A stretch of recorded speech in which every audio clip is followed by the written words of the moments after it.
Began this morning with breaking news. President Trump following up on a promise that he made back in November. The administration has now ended temporary protected status for Somalia. So U.S. Citizenship and Immigration Services posted on social media, temporary means temporary. Somali nationals with TPS are now required to leave the United States by March 17th, 2026. The protected status was given to Somalia back in 1991 and has been renewed in the years following.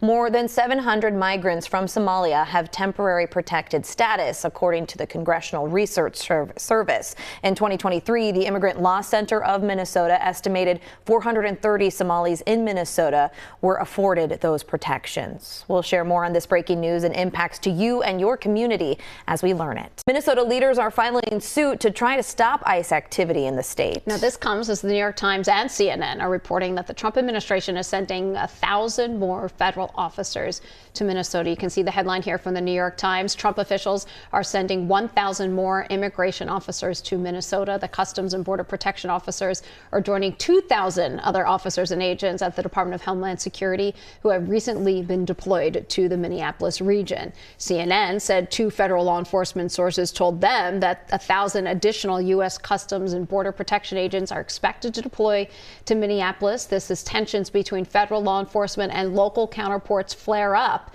This is after an ICE-involved shooting last week that left a mother of 3 dead. CNN also talked to U.S. Senator Amy Klobuchar yesterday. They literally are sending over 3,000 ICE agents into one state. There are like 600 sworn-in officers in Minneapolis and 550 or so in St. Paul. So the ICE agents are literally overwhelming our own police force. This is not LA, this is not Chicago. And Minnesota is right now the center of America's heartbreak. As these agents come in, though, local leaders are trying to stop the ICE activity altogether. Minnesota's Attorney General and the mayors of Minneapolis and St. Paul filed a federal lawsuit yesterday to try to get ICE activity halted throughout the state. In the complaint, the group lays out dozens of examples of what they say are the physical and financial toll of immigration enforcement on the state. One of the examples they point to in the lawsuit is an incident last week at the Target in Richfield. The suit claims agents forced a man into a DHS vehicle after saying he was a citizen. On social media yesterday, DHS said the man was arrested for assaulting federal law enforcement officers. Attorney General Keith Ellison also says the increase in federal law enforcement in Minnesota is negatively impacting schools, businesses, and local police departments. Law enforcement agencies should be focused on our public safety, but instead, many are dealing with the aftermath of DHS agents' chaos and violence. However, a spokesperson for the Department of Homeland Security says in part, quote, "This is a baseless lawsuit and we look forward to proving that in court." The acting director of Immigration and Custom Enforcement is also pushing back on the claims the surge in federal agents is due to political differences. ICE and DHS is in all 50 states and territories and 56 nations around the world. So we've always been there. We've been doing immigration enforcement for decades. Minnesota is also making an effort to investigate the shooting death of Renee Good. Despite being barred from the FBI's case, state BCA agents were working near the scene of the shooting yesterday morning. Last week, the Hennepin County Attorney's Office created a portal to collect video and any other evidence from the public. County Attorney says that her office has received a substantial amount of material so far. And Governor Tim Walz and First Lady Gwen Walz visited that growing memorial in South Minneapolis, where the ICE agent shot Good last week. Hundreds have been visiting the site over the past week to pay their respects and express their feelings about what happened. But we also saw some tense moments out there. It's just a few blocks from the memorial. This video showing protesters and federal agents in an intersection yesterday. The protesters were blowing whistles and chanting the word shame before the agents deployed tear gas. The 37-year-old leaves behind 3 children and her wife, who was next to her SUV the day she was shot.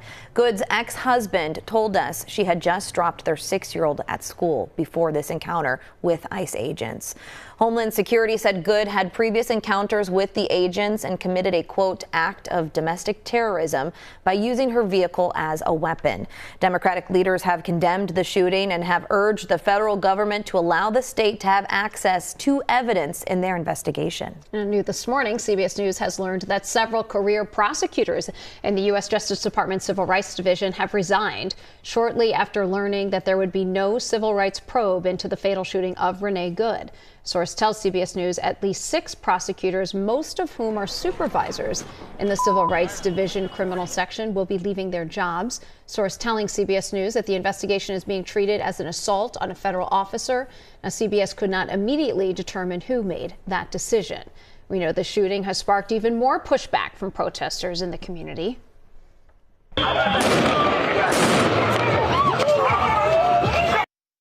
Our crew spent hours outside of the Whipple Federal Building yesterday. We saw at least 3 people being detained as federal agents used chemicals, flashbangs, and forced to crack down on protesters. Activists we talked with say they felt called to act.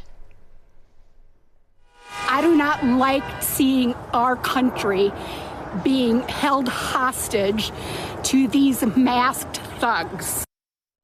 And the leader of the operation is also on the ground in Minneapolis. Our Esme Murphy spoke with U.S. Border Patrol Commander Gregory Bovino one-on-one about the backlash they're facing here in the Twin Cities. Let us conduct this legal, ethical, and moral law enforcement operation, get these bad people and bad things off the streets, and then we're off to the next city. And you can see that entire interview with Commander Bovino on our YouTube channel.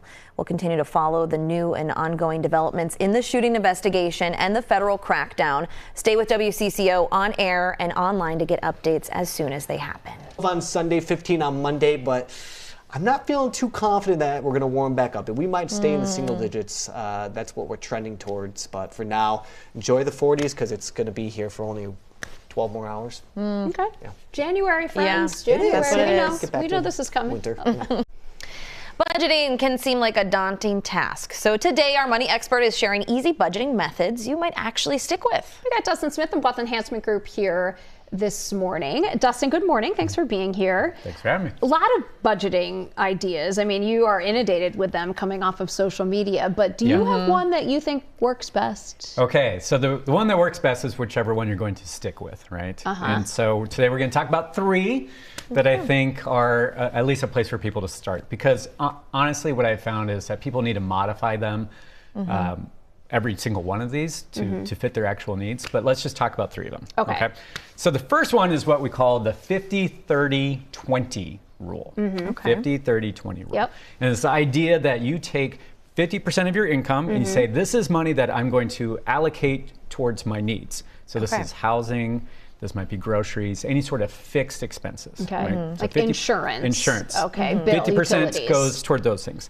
Then 30% is what you actually get to spend on things you might want. Right? So going out to eat, fun things, right? Travel, so on and so forth. Sure. And finally, the last 20 is what you get to allocate towards savings. So this might be retirement or paying extra to pay down your debt. That's a decent chunk, 20. That is a pretty decent chunk. Okay. But so it's a 50-30-20 rule. And I think this is a great thing for, let's say, someone who's getting out of college. They started their first job where they're working full time. They get their first big kid paycheck and they're going, how should I split this up? 50-30-20, it's a great place to start. Okay, what's number 2? Number 2, this is where we say the zero-based budgeting. And the idea here is that you have accounted for every single dollar before you've even received it.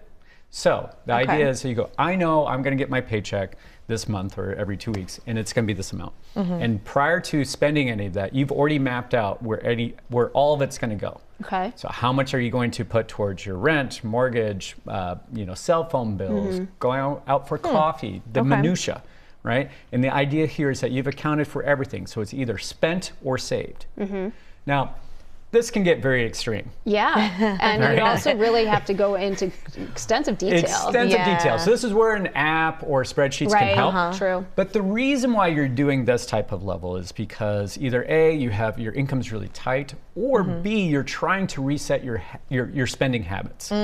Because there's a lot of people who be like, I'm doing fine, but I don't really know where all my spending is. I feel like there's a lot of slush out there. Maybe I kind of don't want to know. And I don't know. This is where you have, this forces you to know and go, gosh, I said I was only going to spend $400 on groceries, but I spent $650. Yeah. Didn't realize it. Reality check. Okay, how about number 3? 3, this is where you pay yourself first. Okay. And the idea here is where you say, I know I need to save this much towards my, let's say, retirement or long-term investments. And then I'm going to set up another bucket where I go, I know I need this much to cover all my fixed expenses, the things I have to pay, otherwise I'm going to go into debt, right? So your mortgage, student loans, whatever. And the idea is that you set aside money directly out of your paycheck for those two things. Yeah. And what's ever left, you get to spend. That's a little 50, 30, 20, but a little bit. Yeah. But whatever's That's left, the you get to thing. spend, and you're not tracking it. So you're just basically saying, I've taken care of the big things that have to happen. That 30 is going to be whatever it ends up being. Yes, and whatever's left, you go, hey, I only got this much left. Well, then you're spending so much. So budgeting and sunscreen, whatever method works, whatever method you actually do. All right, I like that analogy. Thank you. Minnesota's Attorney General and the mayors of Minneapolis and St. Paul have filed an 80-page lawsuit against the Department of Homeland Security to stop the ICE activity in the state.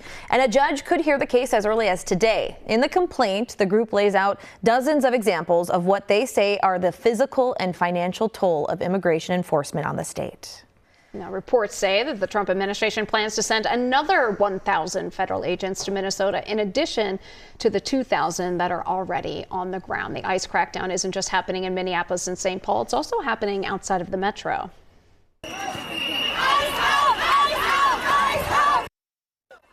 So this is what it looked like yesterday at a mall in St. Cloud. Dozens of ICE agents were met by hundreds of protesters. Now, federal agents arrested one person as part of their operation, and then later 2 protesters out in the parking lot. Many of the businesses at the mall are run by the Somali community. They just show up, spray people, and this is not good. Everybody's scared. Everybody's scared. Like, most of the people are scared. They're like, they're scared for their life. Now, State Senator Eric Putnam of St. Cloud, he was there. He was trying to keep peace among the two groups, the protesters and the federal agents. He says he believes more communication between ICE and the community will help curtail the outrage. And ICE agents were also spotted further north yesterday in Detroit Lakes. At least one man was confirmed to be detained outside a restaurant Monday morning. Homeland Security officials say they've arrested 2,000 people in Minnesota since Operation Metro Surge began last month. Minnesota's Lieutenant Governor Peggy Flanagan was also in Detroit Lakes yesterday campaigning for U.S. Senate. She called for a different approach to immigration policy. We can have comprehensive immigration reform. We can have secure borders. We can have pathways to citizenship. But we need policy that is grounded in dignity, humanity, and safety. And what we are seeing right now, this ain't it. The lieutenant governor said this was the second time in the past few days when she's been out campaigning that she gets notified that ICE is in that community. Many WCCO viewers have been asking us, what is the cost of this ICE operation? Now, we were able to get some of those numbers. Just go back to the big, beautiful bill. It was passed in July, allotted to $170 billion for one-time immigration enforcement boosts. This is across the country. It's about 2,400 federal agents are here in the Twin Cities now. It was University of St. Thomas economics professor Tyler Shipper. He estimates that the operation here is costing roughly $360,000 a night. And that's just in hotel bills, which is more than $10 million for the 30-night stay. So are taxpayers footing the bill? Yes, your tax dollars are going to this funding, but also understanding that the federal government runs a budget deficit. We spend far more money that we bring in. It's really our kids that end up paying off a lot of this debt. The operation is also creating unexpected expenses for Minneapolis taxpayers. We're now having to pay a ton of overtime. So the lawsuit filed yesterday claims that the Minneapolis Police Department will shell out more than $2 million in OT for its officers just between last Thursday and Sunday. And students are making their voices heard as Minnesota deals with this federal crackdown. From our WCCO helicopter, we saw them gathering outside Maple Grove High School yesterday. They stayed on campus protesting and honoring Renee Good. In Roseville, high school students marched from their campus to a Grace Church parking lot. Along the way, they could be seen lining the Hamlin Avenue pedestrian bridge that crosses over I-94. Students also marched from Roosevelt High School in Minneapolis, which is where we saw a clash with ICE agents last week after they say a man they were following ran into school property. Minneapolis schools canceled classes last Thursday and Friday. They're back open now, but students have the option of remote learning for the rest of the month.